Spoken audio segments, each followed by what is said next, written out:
নমস্কার, আমি আজকে কাতলা মাছের কালিয়া করে দেখাবো। প্রথমে কাতলা মাছটা ধুয়ে নেব, তারপর নুন হলুদ মাখাবো। মাখিয়ে কড়া বসিয়ে কড়াইয়ে তেল দেবো। বেশি করে তেল দিয়ে তেলটা বেশ ভালো গরম হবে, তখন একটা একটা করে মাছ ভেজে নেব।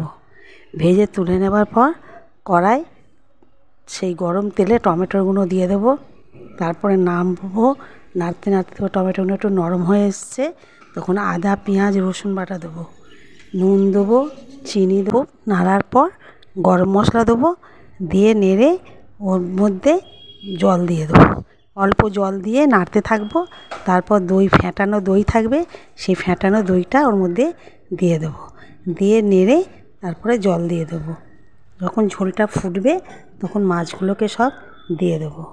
দিয়ে ভালোভাবে ফুটে যাবে, তারপর আমি নামিয়ে নেব। ভিডিওটা যদি ভালো লাগে তাহলে শেয়ার করবেন, ভুল গেলে কমেন্ট করবেন। ধন্যবাদ।